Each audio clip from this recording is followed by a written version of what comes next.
Ahora sí, queridísimos rancios reales compatriotas, 11 71 13 54 51, si tienen soluciones al conflicto en Medio Oriente, nos mandan audios, ¿sí? Y los pasamos. Y en una de esas capaz uno lo soluciona, o sea, capaz es una cuestión de un audio, una idea que no se ocurrió. Entonces, si ustedes están en su casa y dicen, boludo, vos sabés que yo siempre, drogados, claro, yo siempre supe qué es lo que hay que hacer, en este momento vos mandás un audio y se resuelve. Habiendo dicho eso, quiero pedir un fuerte aplauso para nuestros invitados del día de hoy, Kevin Ari Levin y Periodistán. ¿Cómo estás, Fernando Duclos? ¿Cómo estás, Tommy? ¿Cómo estás, Jero? ¿Cómo estás, Kevin? Bueno, gracias por la invitación. Por favor, bienvenidos ambos. Fernando, hemos hablado varias veces, pero nunca nos vimos, ¿no? Primera vez que te nunca nos veo. cruzamos. O sea, finalmente sé que existís y Exacto. que no sos un avatar de Twitter, alguien que veo en Instagram. Claro, de manera corpórea realmente existente. Bueno, un gusto tenerlos acá. Gracias por venir los dos. Gracias por la invitación. Entiendo que los dos quisieron venir a charlar de algo que tiene poca polémica, ¿no? Así, en líneas generales.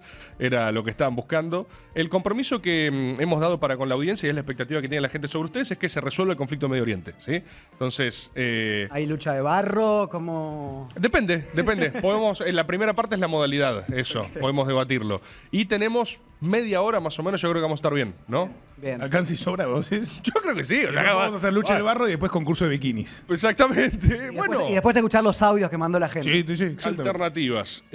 Hablando en serio, yo tengo para arrancar, ¿no? Porque me parece que independientemente de posiciones o lo que sea, hay algo más a nivel información, ¿no? La gente lo sabe, tengo un bebé de 2 meses, es una gran excusa para estar desinformado en líneas generales de todo. Estamos hablando hoy porque se cumple un año del atentado de Hamas, ¿no? De incursión en el territorio israelí, y al mismo tiempo, sobre esto quiero empezar a preguntarles, hace poco vi esta especie de ataque que fue de Irán para Israel, o sea, eso no terminé de entender si el domo falló, si no falló. En síntesis, lo primero que me gustaría saber es qué carajo está pasando hoy. Que estamos en un estado de se viene o se vino, o se viene, siempre una escala más de que se venga. Pero bueno, si tuvieran que hacer un pequeño estado de situación, ¿cuál es la última información al respecto de lo que está pasando? ¿Arrancá? Mándale. Dale nomás. Hace un año y un día empezamos un nuevo capítulo en una relación de tensión en realidad que existía hace muchos años. Con la masacre brutal de Hamas el 7 de octubre. Ahora, como resultado de esta situación, aparecieron un montón de focos de tensión con una mayor intensidad, no es que no existían. Israel entiende que está ahora peleando una guerra en 7 frentes diferentes, no solamente contra Hamas, que es donde el centro de nuestra atención viene puesto durante el último año, sino también en el Líbano con la agrupación Hezbollah, con el régimen de Bashar al-Assad en Siria, con los hutíes en Yemen, varios grupos y regímenes a lo largo de la región que tienen como común denominador el apoyo de Irán, país que oficialmente, explícitamente llama a la destrucción del Estado de Israel. Y ahora estamos en un momento de mucha tensión, pero que también muchísimas de estas cosas se despliegan como resultado de la situación que empezó hace un año, con muchas dificultades para pensar una fórmula política para resolver esto. Todavía hay 101 secuestrados en la Franja de Gaza, lo cual constituye un crimen de guerra. Y una guerra también que es una guerra no convencional, que también tiene sus dificultades, tiene un número alto de muertes civiles, sin duda, pero que también es parte de la estrategia de Hamas cuando empezó este ataque el 7 de octubre. Aislar a Israel, retrasar los acuerdos de paz en la zona, también pelear una disputa interna dentro de la sociedad palestina para devolver el tema palestino al centro de la agenda internacional. Y esto incluso lo vimos ayer. El jefe militar de Hamas en la Franja de Gaza dijo básicamente: llevamos un año de heroica resistencia y es necesario seguirla. O sea, Hamas entiende esto como una victoria. Y en este momento políticamente no está muy claro cómo se va a resolver el problema en Gaza, al que se sumó también el foco de Hezbollah cuando Israel definió que esta guerra de desgaste que Hezbollah empezó el 8 de octubre, el día siguiente al ataque de Hamas, decidió participar de la guerra lanzando ya cientos, si no miles de proyectiles al norte de Israel. Todo el norte de Israel está evacuado. Esto es lo último de hace unos días. Sí, de las últimas semanas. Ahora Hezbollah es el centro, es el actor central dentro de la estrategia iraní dentro del mundo árabe. Ah, bien, pero el involucramiento de Irán, ¿es paraestatal o es Irán a nivel...? No, es Irán, es Irán. De hecho, lo vimos ya en marzo cuando fue el bombardeo de un edificio anexo al consulado iraní en Damasco. hay generales iraníes operando en la zona. El financiamiento de Irán a las armas de Hezbollah es claro, es comprobable, está demostrado. Posiblemente, si esto se vuelve una guerra total, Hezbollah está mucho mejor armado y mucho mejor capacitado, también financiado por Irán, como para llevar adelante una guerra muchísimo más complicada que la que en este momento hay entre Israel y Hamás. Así que la situación es desalentadora. Por supuesto, hay un montón de otras cosas que se pueden discutir, pero tengamos en cuenta que todo esto también es una consecuencia de la masacre que Hamás hizo hace 1 año y 1 día. Creo que ya pasó 1 año ya. Bien. Eso, lo primero que... Un año difícil. Eso es increíble. Bueno, voy a decir lo que yo pienso Mandale.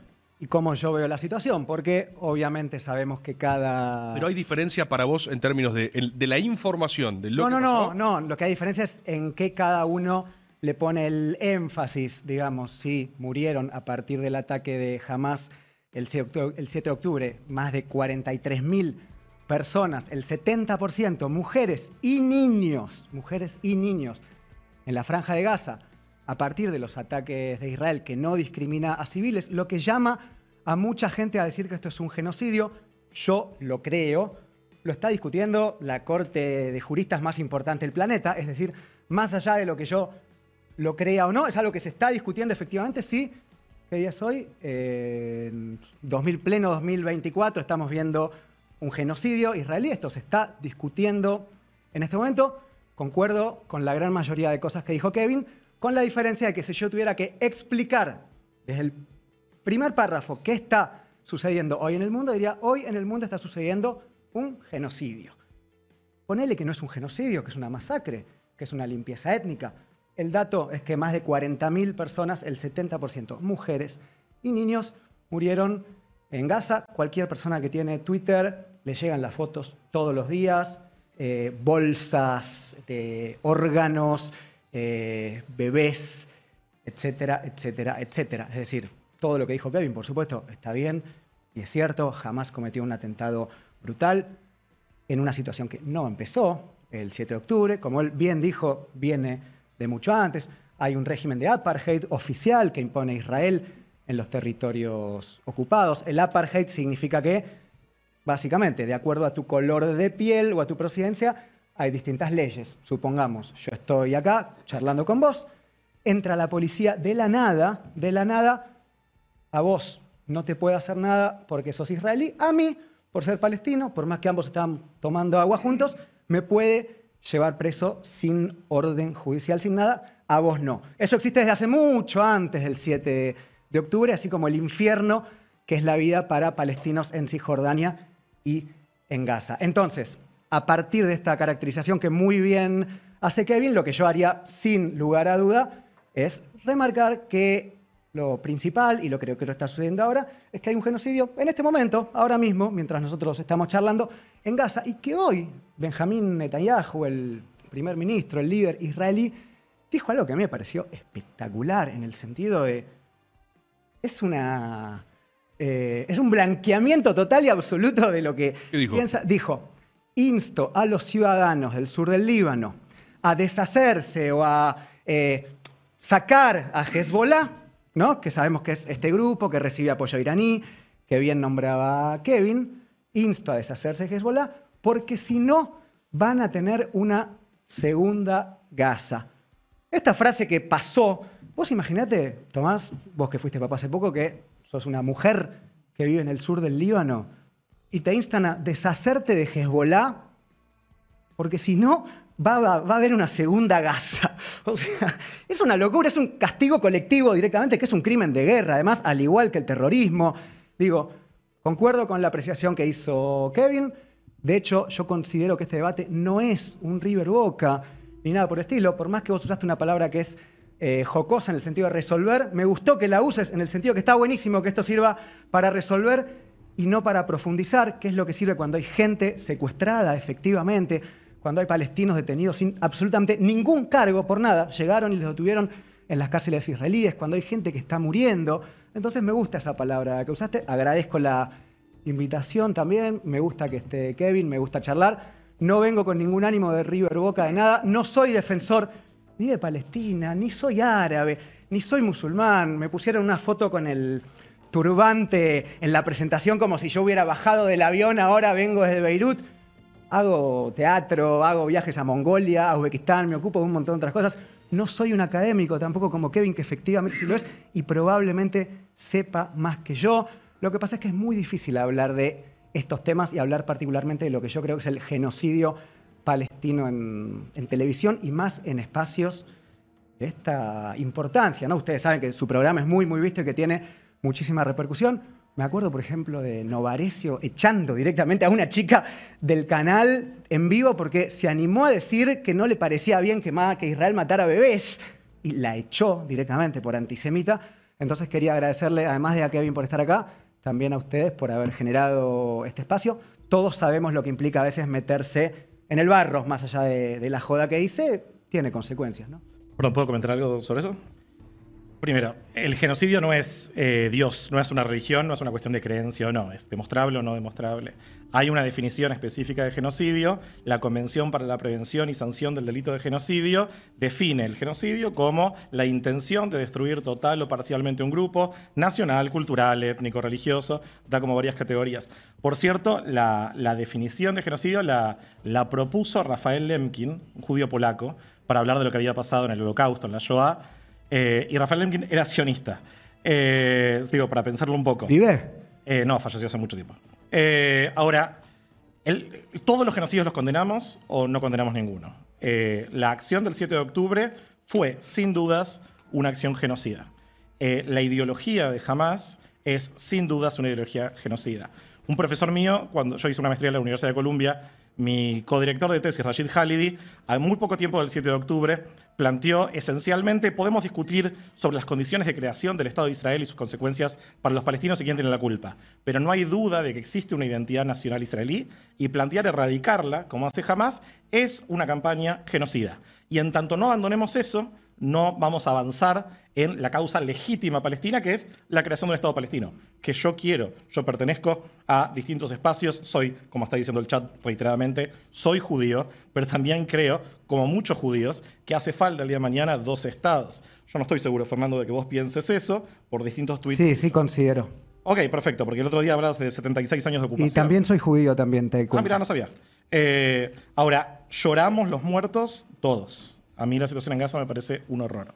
Podemos discutir también las responsabilidades. Pero lo que no es un genocidio. Y esto lo discutió, como vos decís. Pero lo del 7 de octubre sí. Digo. Una acción con intencionalidad de genocidio. Ok, está muy bien. Es una guerra. No conozco ninguna guerra que no tenga un impacto sobre la sociedad civil. Un impacto fuertísimo y las imágenes son espantosas, pero yo lloro todas las muertes. Vos festejaste el 7 de octubre. Mirá. Tengo tu tweet. Por supuesto. Que borraste y no pediste perdón. Mirá, por supuesto. Mirá, te voy a decir algo y les voy a contar a la gente. Igual no terminé de hablar, ¿eh? Terminá y seguí. Terminá y yo sigo. La Corte Internacional de Justicia, como vos bien dijiste, tuvo la acusación presentada por Sudáfrica, entre otras cosas planteando que este era un genocidio. La Corte se expidió, de hecho lo aclaró Sean Donoghue, que es la presidenta de la Corte de Justicia. Es una entrevista de abril en la BBC, porque los medios estaban informando cualquier cosa, que no estaba demostrado el genocidio. Y hubo ahí varias opiniones de los jueces. Hay una muy interesante, para quien no habla inglés, hay un artículo de Andreas Rosler sobre el tema que dice, esencialmente para genocidio tenés que demostrar intencionalidad. Acá no hay en ningún momento demostrar una intencionalidad genocida. Hay una violencia exacerbada dentro del conflicto que tiene que ver en buena medida con el hecho de que Hamás embebe sus propias fuerzas militares, equipos y combatientes dentro de instalaciones civiles, lo cual complejiza mucho la situación. Es parte de la estrategia de Hamás, sin duda. En las cifras que vos diste, sí hay un número importante de civiles, pero no discriminas entre combatientes y civiles. Y lo que dice una de las juezas de la Corte Internacional de Justicia, ugandesa, Subatinde se llama, es no podemos sacarle a un país el derecho de defenderse de una acción como el 7 de octubre que constituyó crímenes de guerra, sin dudas, con intencionalidad genocida, y no podemos negar el derecho que tiene cualquier Estado a defenderse. Yo lloro todas las muertes. A mí me saca el sueño todas las muertes. Hay otro juez que fue cuando vos denuncias un país, vos tenés la posibilidad de designar un juez. El juez ad hoc presentado por Israel es Aaron Barak, opositor al gobierno de Netanyahu, como muchos israelíes. Es una democracia, con problemas como cualquier otra democracia. Me gustaría presentar a Israel con los mismos matices con los cuales presentás a otros países como Irán. Pero no, Israel es un monolito. Son todos Netanyahu y son todos genocidas. Y lo que dice Aaron Barak, que es sobreviviente del Holocausto también, sobreviviente del gueto de Kaunas, es siempre que un Estado democrático tiene que defenderse frente al terrorismo, lo tiene que hacer con una mano atada a su espalda.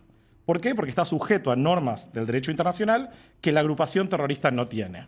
Si se aceptaba la petición de la Corte Internacional de Justicia presentada por Sudáfrica, que no se hizo, eso ataba las dos manos de Israel en su espalda, no resolvía el problema de los secuestrados y dejaba a Hamás vivo. Edward Said, el principal intelectual palestino de la historia, dijo, hablando de Arafat, él murió hace 21 años, dijo, no hubo política más desastrosa para la causa palestina que el asesinato de civiles judíos e israelíes.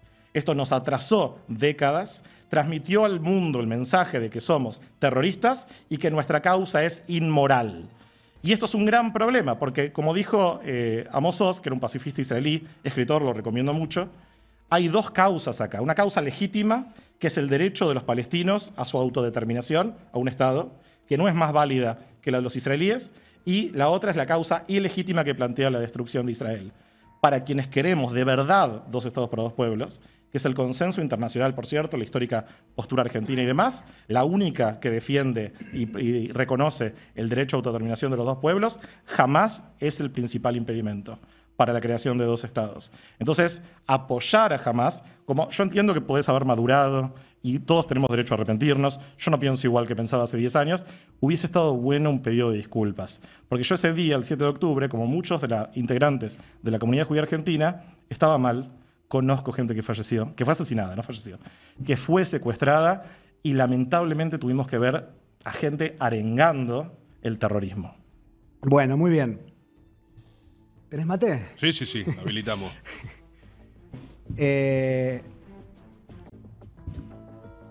Mirá, así como yo te dejé hablar, ¿Sí? incluso con Gracias. ciertos descalificativos velados a mi persona más allá del debate, Te pido disculpas si te sentiste ofendido. aceptadas. Puedo volver a tu tweet si querés. Bueno. Porque también me ofendió. No, Ok. ahora te voy a Acá hablar está. sobre eso. Lo borraste, ¿qué pasó? Decía, Léelo, estaban léelo. masacrando gente. Léelo. Ya sabíamos de la Léelo, masacre. léelo. Este video es impresionante. Muy bien. En un día que será recordado durante décadas, cae el muro del campo de concentración de Gaza. Este tuit también va a ser recordado durante mucho Por tiempo. supuesto, mira, ahora me dejas hablar. Sí, perdón. Bueno, muy bien, te las acepto. Creo que lo que acabas de hacer, más allá del debate sobre Israel y Palestina, habla más de tu persona y de cómo sos, de la situación en Medio Oriente en general, y por eso me empecé a reír. No vas a dejarme mentir que antes de empezar el programa, Kevin estaba tomando un café o sentado en el barcito que hay acá, en unas mesas. Era agua. Era agua y yo me acerqué y le dije, Kevin, sé que pensamos diferente, es muy evidente que eso es así.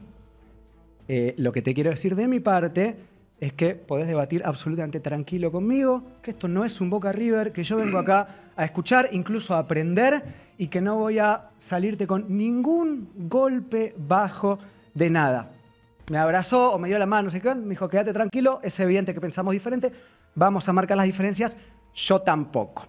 Marca las diferencias. Perfecto. Esa misma persona y habla mucho de su calidad como persona y de lo que venía a hacer el debate, vino con un tuit impreso mío. O sea, eso ya me parece espectacular y no los voy a poner en la responsabilidad de ustedes de decir lo que piensan, pero me parece que es bastante obvio lo que uno busca cuando viene a un debate con eso. Es como que venga ahora Iván Jagroski y yo lo reciba. Iván, ¿te acordás que? Digo, más allá de si lo dijo o no.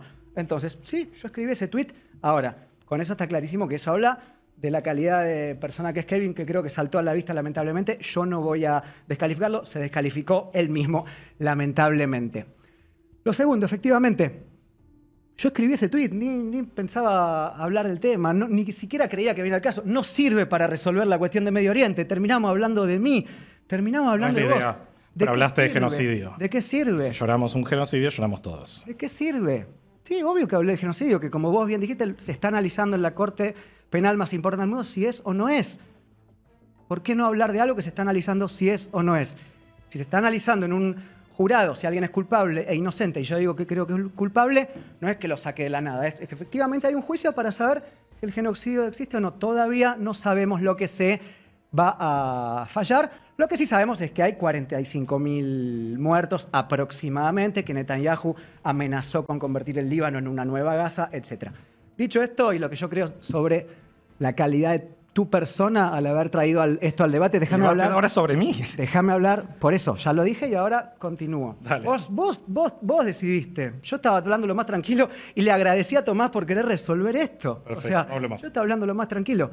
Efectivamente, cuando yo me levanté ese día y sabiendo que existe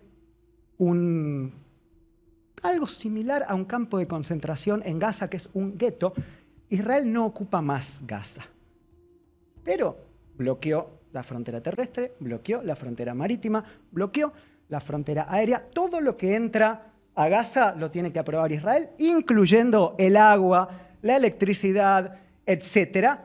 Lamentablemente, y sin justificar absolutamente nada, eso genera violencia. Imagínate que yo te encierro en este estudio y a todos los que están acá durante 2 años y un día vos lográs salir.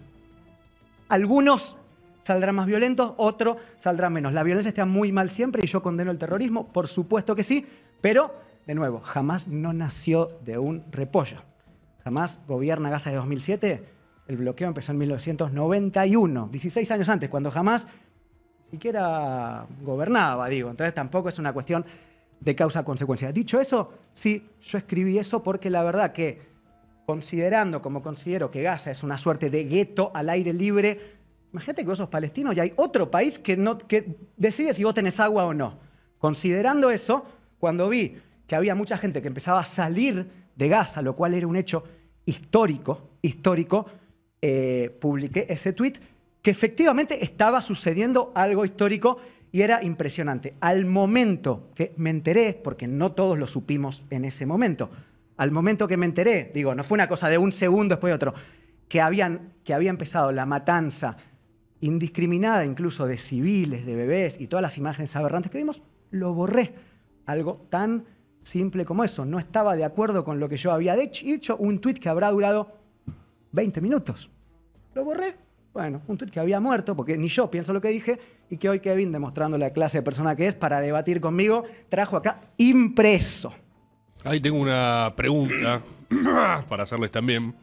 Entiendo que la derivación de la charla fue más al plano técnico, incluso la definición de genocidio. Cosa que circunstancial y aleatoriamente también puedo opinar bastante. Yo cursé una materia sobre genocidio en la Facultad de Derecho con Patricio Brodsky.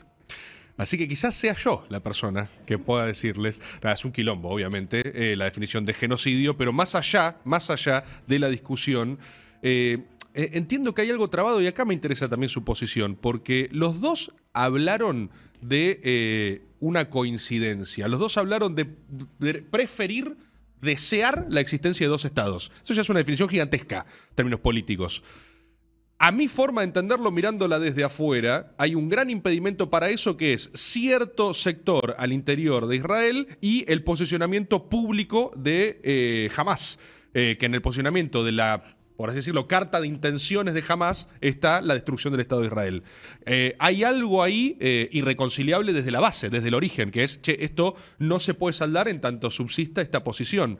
Eso venía de hace tiempo, ya hace años, desde que yo tengo uso de razón, que eso existe.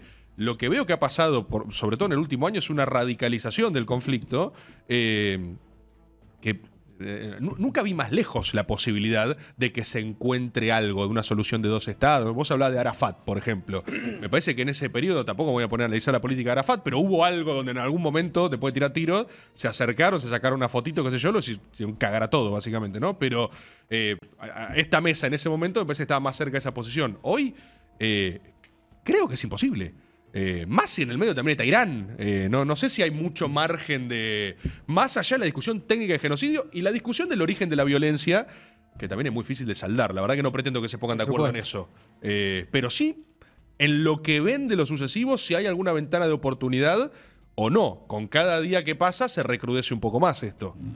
Sí, estoy de acuerdo. Es lamentable. De hecho, en realidad lo que vemos ahora me parece es la explosión de una situación que en realidad se venía formando hace tiempo. Jamás tomó el control de la Franja de Gaza en el 2007. Desde ese momento hay una situación bastante cíclica de conflicto con Israel. Lo vimos en los últimos años, cada 2, 3, 4 años había un enfrentamiento que eran enfrentamientos focalizados.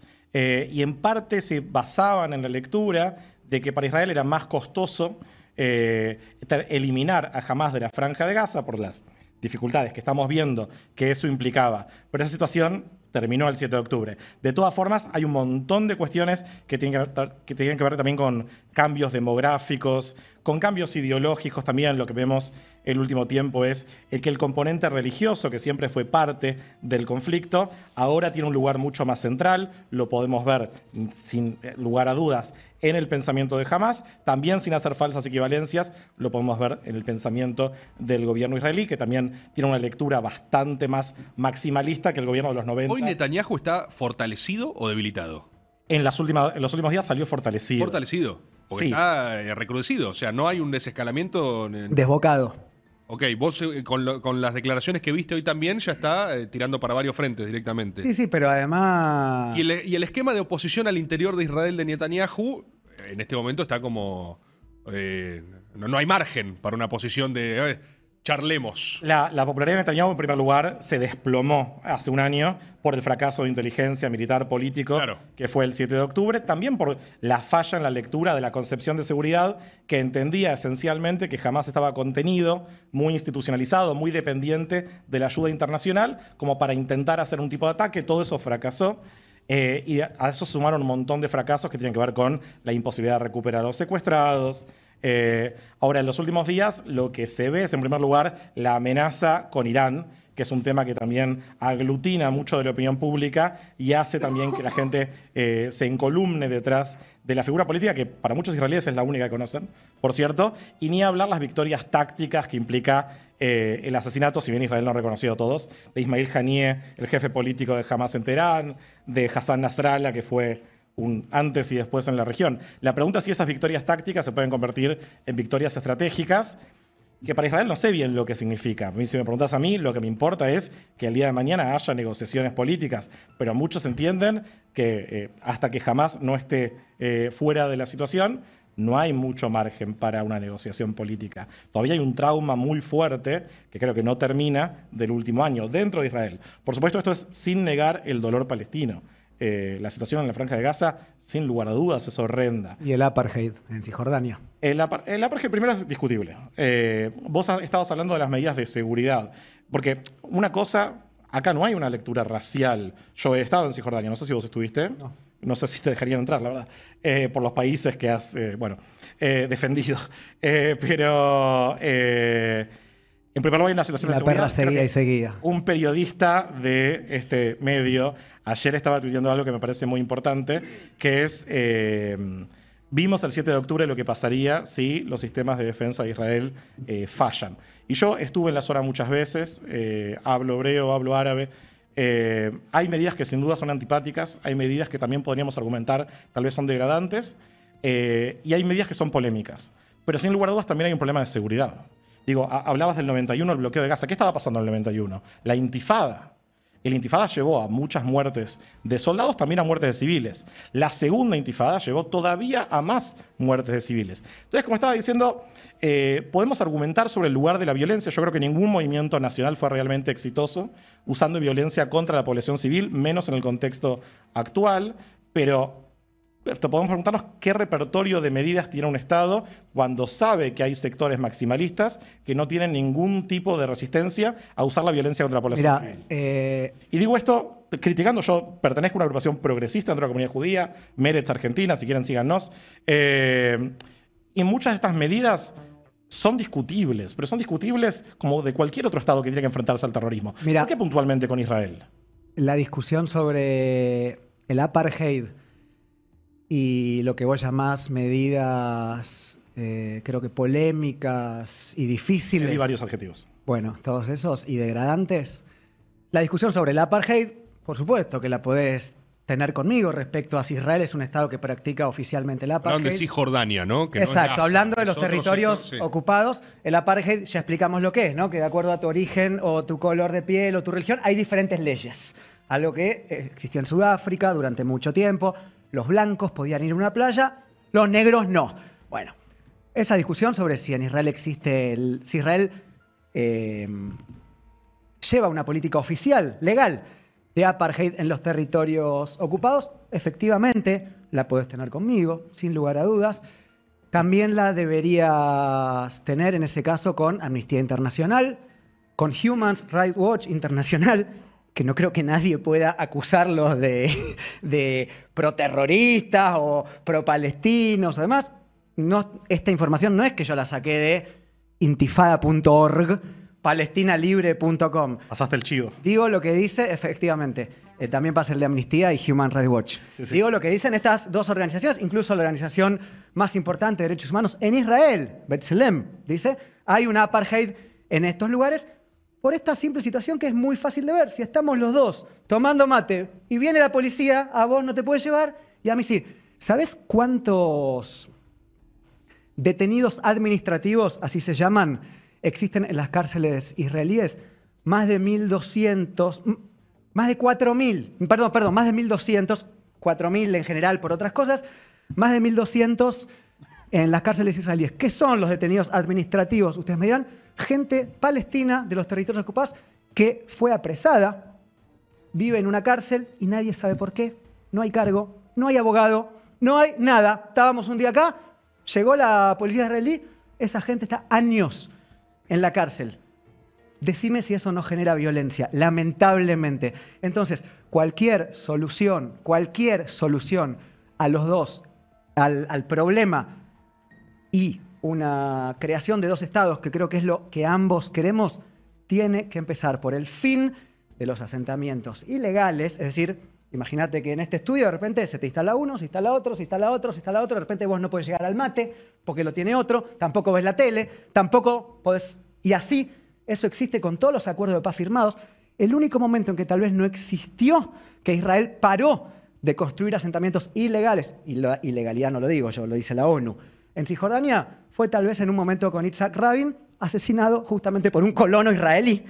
Entonces, para empezar a hablar de paz, y no hay nada que yo quiera más, hay que empezar a hablar de apartheid sin tapujos y hay que empezar a hablar de fin de ocupación en territorios y de asentamientos ilegales, según lo dice la ONU. Eso es lo que creo yo.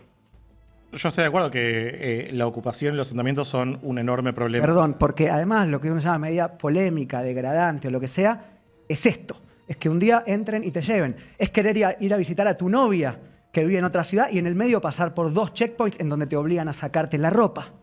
¿No? Eso es duro. Decías que lo del apartheid es discutible, dijiste, que eran medidas de seguridad.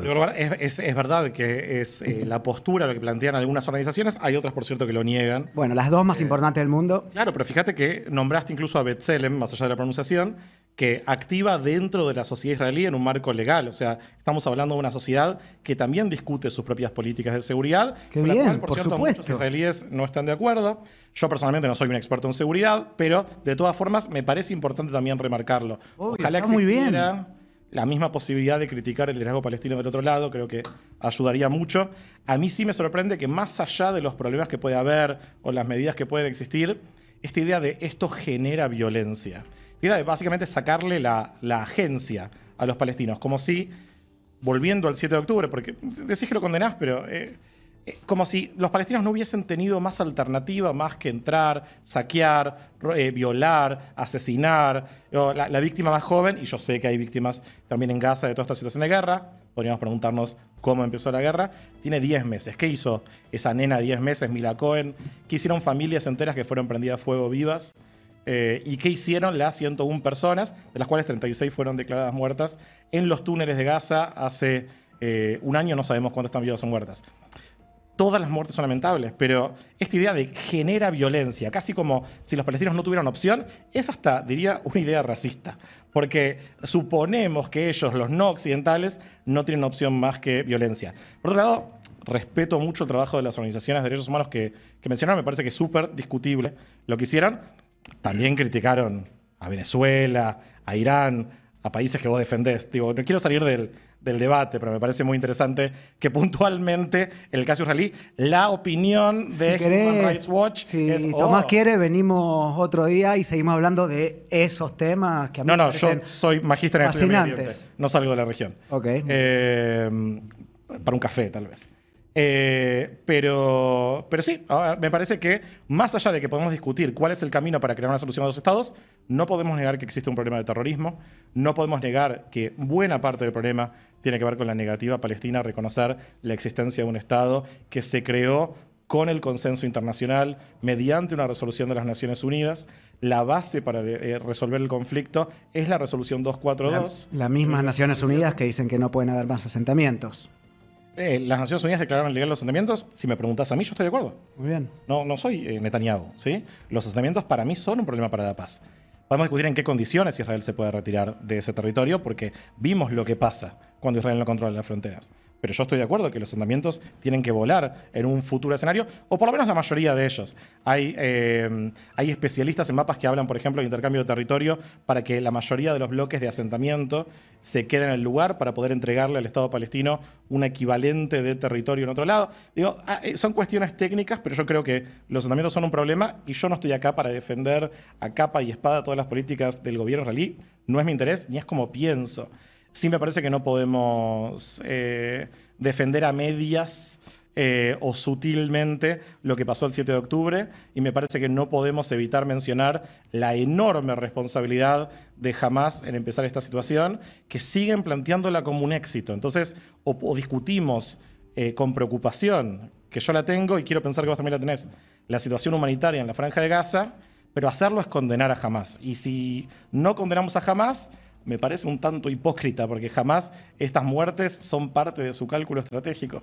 Entonces, tenemos que decir alguna cosa. Son 22:02. Sí. Tenemos que dar paso al africano que se comprometió a resolver este conflicto. O sea, él. ¿Qué pasa, amigo? ¿No? Sí, boludo. Sí. Él me dijo antes. No, tranquilo. No hace falta que lo diga ahora. Él tiene la solución. No voy a decir, no tengo nada para decir. Sí, Estoy escuchando. Sí, no te chiques. Vos me mandaste un mensaje, me dijiste, yo les voy a decir a todos estos muertos de hambre cómo se resuelve esto. Me lo dijiste a mí, así que no vamos a ir viendo ahora, después. No se preocupen, gente, espérenlo. Sí, déjame... Dale vos, sí. Una cosita. Iván, gran jugador de fútbol. ¿Juega al fútbol? Sí. Mirá. Sí. Celebro, más allá de las constantes alusiones personales de Kevin, lo que desnudan un cierto nerviosismo, la búsqueda de consenso. Efectivamente, concuerdo en lo que Kevin dice. Como dije antes, el problema no empezó el 7 de octubre. A diferencia de imprimir tweets, yo me puse a buscar noticias. Ni sé, sinceramente, no sé lo que dijo Kevin en otras entrevistas. No tengo idea. Esta me gustaría mostrárselas a ustedes. La muestro a cámara en inglés. Después la paso. Marzo 6, 2020. Mucho tiempo antes del 7 de octubre de 2023. Entrevista en diario Haaretz, israelí. Una entrevista a soldados israelíes arrepentidos. El título de la nota es 42 rodillas en un día. Cuentan que, apostados desde lo alto del cerro, jugaban con sus snipers a ver por día cuántas rodillas de Cisjordania les pegaban en su diversión diaria. Y ojalá que sean condenados. Por supuesto. No conozco la historia, pero sí. espero que hayan sido condenados. Bueno, elegí una porque la verdad que es había... verdad, es un espanto. Que había no muchísimas. sé qué cambia esto en relación a la discusión sobre... No, lo que cambia es la caracterización a cuando empezó el asunto y, de nuevo, cómo reacciona una sociedad y condenando absolutamente todo tipo de barbarie cuando básicamente hay alguien que está jugando a matarlo o a dejarlo inválido y eso forma parte en algún punto de la sociedad porque al cabo Netanyahu, por más que vos te opongas, gana desde 2009. Tampoco es que surgió hace 3 días y de repente... Un año y medio que no estuvo. No, está bien, bueno. Ok, 2009-2024, menos 1 y medio, 18 años. Mucho tiempo. bueno, eso. Así que gracias por la invitación y bueno, yo estoy siempre. Bien. Muchas gracias. Lamento si molestaron algunos argumentos, pero me parecía importante hablar con exactitud sobre conceptos que son realmente muy fuertes, como el de genocidio. Por suerte, dentro de Israel todavía hay una justicia independiente que juzga en muchos casos también soldados. Es importante protegerla. El año pasado también hubo todas discusiones sobre la independencia del Poder Judicial, pero por suerte eso existe todavía. Estoy de acuerdo que la situación de los palestinos hoy en día es muy grave, sobre todo en la Franja de Gaza. Me parece importante responsabilizar a Hamás también por haber roto el statu quo y haber condenado a su propio pueblo a la muerte, que están librando una guerra contra Israel sin derramar su propia sangre porque están cómodos en túneles, pero sí sacrificando a su propio pueblo en una guerra que no pueden ganar. Y espero que todo esto, de toda esta tragedia, realmente se reencauce un proceso diplomático para dos estados, que es la única solución que reconoce el derecho a autodeterminación de ambos pueblos. Tomás, una cosita. ¿Qué pasó? Me acordé ahora, la gente de Habibis. Uy, las ganas que te va a hacer chiste con esto. A ver, ¿qué es? Atila. ¿Qué es? Un Superman. Trajecito. ¿Cómo se llama la ropita? Un body. ¿Un body de Superman? Y acá hay un montón de remeras para vos. Me gustaría que muestres. Mirá, incluso para la SUS. ¿Qué es esto? Fíjate, la gente de Habibis hace remeras. ¿Qué es la gente de Habibis? Habibis es una casa de remeras. ¿Qué es de esa, Es una casa de remeras en árabe. Fíjate la tuya. Nada, es que. ¿Qué es un Boca árabe? Boca árabe. Te amo Boca en árabe. Así que acá tenés también mis libros y todo. Dice amo Boca Juniors. Casi me olvidaba. Ahí está, mirá. Amo Boca Juniors. ¡Ay, Dios! Espectacular. Muchas gracias. Ay, Dios, por favor, gracias por eso. Yo creo que 2, 3 encuentros más lo sacamos, ¿eh? 2, 3 encuentros más lo resolvemos. Está Netanyahu mirando, me acaba de mandar un mensajito, me dijo muy interesante lo que estamos diciendo. No entendí un choto. Sí. Les agradezco por estar al otro lado, les agradezco a ustedes por venir. Gracias. Muchísimas por el gracias. tiempo, gracias por los regalos también. Me encantó la de Boca. Hay una de Central también, en árabe. Muchas gracias entonces. Hacemos una pequeñísima pausa, volvemos con el africano.